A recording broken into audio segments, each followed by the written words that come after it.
Thanks for joining us at 10. I'm Kim Christensen. And I'm Kyle Clark. Tomorrow marks 1 year since 6 workers died at a dairy near Keensburg. Tonight, the loved ones of 4 of those workers are suing. 9 News reporter Shalima Maharaj joins us now with the details. Shalima.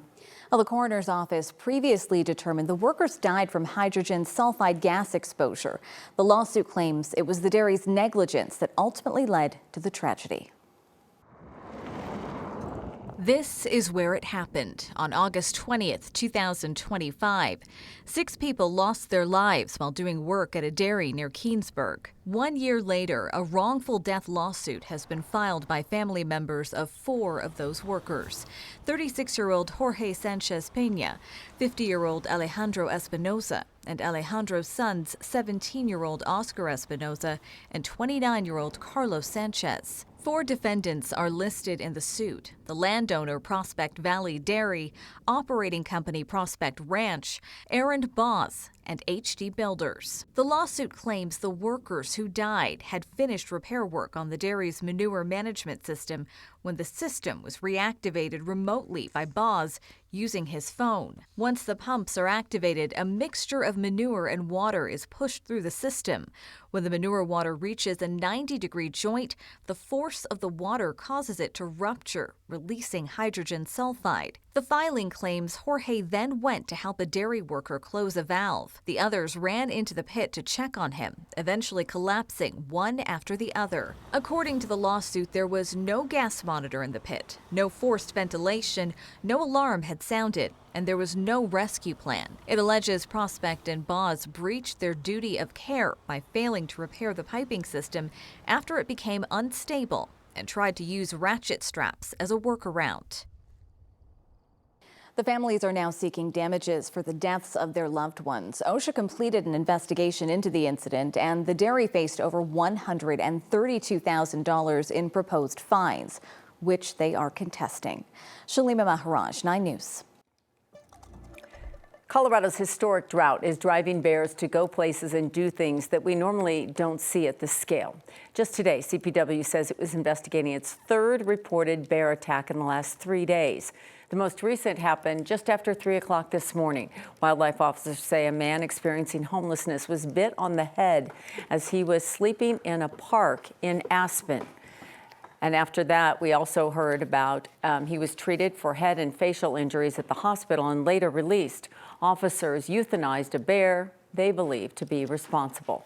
That happened a day after a woman was attacked inside her home in Steamboat Springs. CPW says the bear got in after damaging the wooden frame of her sliding glass door. She was struck in the face. She was also treated and is recovering at home. Wildlife officers set a trap for the bear.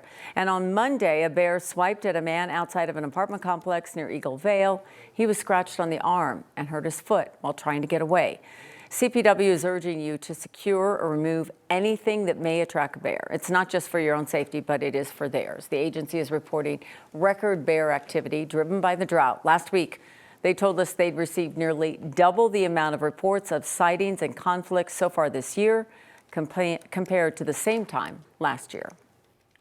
The Poudre School District in northern Colorado is releasing most of its schools 2 hours early tomorrow because of the heat. The district says most of its buildings lack air conditioning, though they are working on that long term. They warned there could be an early release on Friday as well. The district pushed back the start of the school year by about a week starting this year in anticipation of this August heat. Feels like we run into this every year in a certain handful of districts, right, Kathy? And Poudre being one of them up north. Seems like a good plan to me. I think Friday will be the warmer of the 2 days, but we're calling for mid-90s tomorrow and upper 90s on Friday. The weekend looks a little cooler. There's a better chance of clouds like this that will hold rain for us as the monsoon returns late in the weekend into early next week. Pretty sunset shot east of Wiggins tonight from Ken Martin's. Temperatures have come down out of the upper 80s and lower 90s into the mid 70s. So really a pleasant evening out there. The leftover showers and storms are tracking tracking from the northwest to the southeast. A lot of hail on the eastern plains. The biggest report I could find, baseball-sized hail near the town of Araba, mainly over rural areas, but 3-inch diameter hail with that severe storm outside of Flagler today. And some heavy flooding rainfall in the Pueblo area. We also have reports of a funnel cloud near Westcliff. The flash flood warning, flash flood watch out for the Aspen Acres burn scar canceling tonight, but we may be looking at heavy rain in those same areas tomorrow. For Denver, not a lot in the way of rain over the next 48 hours. A comfortable temperature trend overnight, but we do have rain and cooler weather back in the extended forecast. I'll have the timing of that coming up.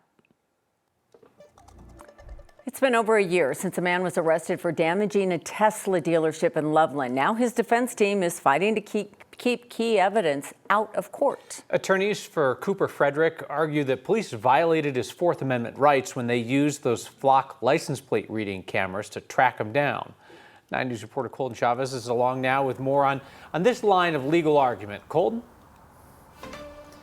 Yeah, Kyle, Cooper Frederick's attorney, they say that police tracked his movements for weeks using those flock cameras, all without a warrant. So tonight they're arguing that it crossed a constitutional line.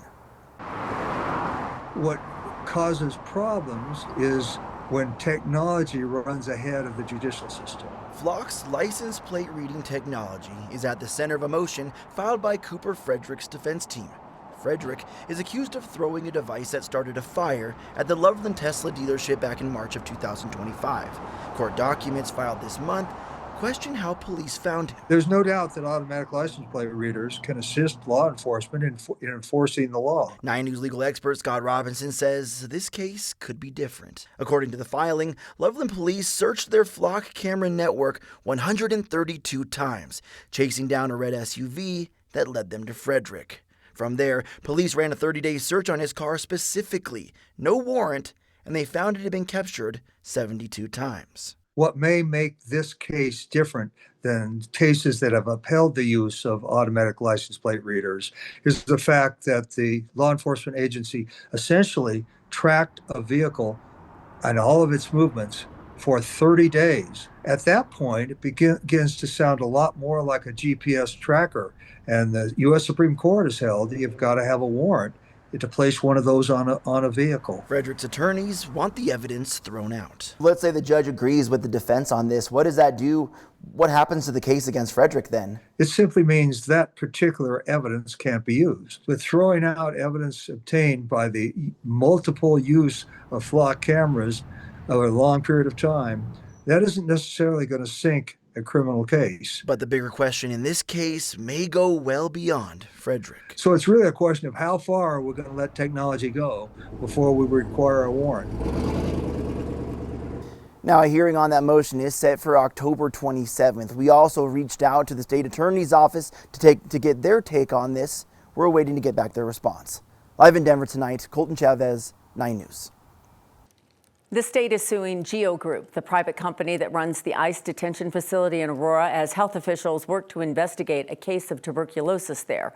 Health officials at the county and state level have been trying to investigate this case for weeks, but say Geo Group has refused to release documents allowing investigators to determine the scope of potential exposures. Colorado's Attorney General Phil Weiser filed a lawsuit today. If Geo continues to escalate their lawless behavior and they don't want to follow court orders, there are very serious consequences for acting in contempt of court, and we'll pursue those consequences to make sure the law is followed. Weiser's lawsuit is now asking a judge to step in and force Geo to comply with local investigators. The city of Lafayette is trying to reach 216 people before they die, or their heirs if it's too late. The city's trying to sort out the mess with plots at its historic cemetery. The city says it's had trouble tracking down some of the plot holders, many of whom bought their land decades ago. So our Evan Krugel took a crack at it, quickly tracked down a man named Robert Joyette. He lives in Longmont. His parents purchased plots in the cemetery in 1999. They have since been cremated, leaving him with 2 plots he had no idea were worth a thing until we called. So it was one of the things we kept discussing, but one of those things that you keep putting off because it's just small potatoes. The problem with the historic cemetery is they keep finding bodies where they aren't expecting them. So they're thinking they don't have as many plots as they thought they once did. Plot holders have until October 31st to contact the city and begin the process of determining what happens. A former Aurora police officer accused of using drugs he confiscated during a traffic stop is now criminally charged. Today, the district attorney's office announced official misconduct and DUI charges against Michael Gallagher. They say in June, Gallagher collected narcotics as evidence during a traffic stop while he was on duty. He's accused of using them while driving home after his shift. Investigators say a family member found him unresponsive in his car on I-270 in Adams County. And a firefighter found a small bag with a white powdery substance in his sock. APD says he was placed on paid leave while an internal investigation played out. And then APD says he resigned. The city of Denver now has the go-ahead to rebuild the historic City Park bandstand that burned, the landmark that many of you chipped in to replace. Denver's Landmark Preservation Commission signed off on the proposed design with amendment requiring the roof and shingle materials to match the old bandstand. That burned down in March. Investigators say their work is done and they're still not sure what caused the fire. The city has said that insurance will only cover some of the rebuild. 9 News viewers contributed more than $90,000 through Next Word of Thanks microgiving campaign. The city says that allowed them to start the replacement process without delay or having to defund other parks projects. The city plans to demolish the structure this fall, have the new one built for next summer's City Park Jazz season. Well, Nuggets fans have been waiting to see who is going to get shipped out to save money. It's Peyton Watson. He's being sent to Cleveland in a multi-team deal. Popular player, too. The announcement brings an end to the biggest question mark for Denver heading into next season. But now, more uncertainty remains. For more on this big news out of Denver, let's bring in 9 News sports reporter Chris Tavares. This isn't sitting well with some folks. No, a lot of fans are unhappy, but I think everybody kind of expected something like this to happen. Yeah. But people that are paid far more money than I am to make these decisions signed off on it. So at some point, you got to just sit back and trust the process. But while Denver doesn't get anything immediately tangible in return, as in a player that can be on the court this season, it does get a pair of future draft picks, a first rounder in 2031 and a second rounder in 2032. And before today, the Nuggets didn't have any tradable first round picks. Denver took a bit of a gamble drafting Watson late in the first round out of UCLA in 2022. In one season with the Bruins, he didn't start a single game and he only averaged 3.3 points. But Denver developed the potential that they saw into a guy who started 40 games this season, and he really proved his incredible value when the Nuggets were ravaged with injuries. He averaged career highs in rebounds, assists, steals, blocks, and points, but they don't get anything back in return right now. Of course, he missed 25 of the last 30 games of the regular season and every game in the playoffs against the Timberwolves with that hamstring injury. People really liked him. And he was a guy that you developed, a homegrown player that everybody enjoys keeping around, but he was going to be far too expensive. We're going to get into some of the numbers and the second apron and stuff like that coming up a little later on in sports. But Peyton Watson is gone, and this is a move I think most people saw coming. So now they have these picks. Is the thought that they package these picks and move somebody else off the team in order to bring in a big name? I was talking with our director, Cyrus, who's a big Nuggets fan, and looking into all this stuff. That's kind of what he's hoping they do. They're still above the second apron. They're $1.3 million over that, which really hinders your ability to build long-term. Yeah, times are tight for the Cronkies. Yeah. You know, you got to avoid the big tax bills if you can. Exactly. It's hard being a billionaire. But Yeah. it's yes. To answer, The answer is yes. You've got pieces. You're still. My guess is they're still going to move some big ticket guys, or at least one of them, to get under that second apron. And when you've got a first round or a second round pick that you can attach to it, that makes it easier to ship off whoever it may be. All right. We'll see how the Joker feels about this. My guess is they don't do anything without his input, Okay. or at least letting him know. It would They be foolish should. not to. All right, Exactly. Chris, thank you. Yeah.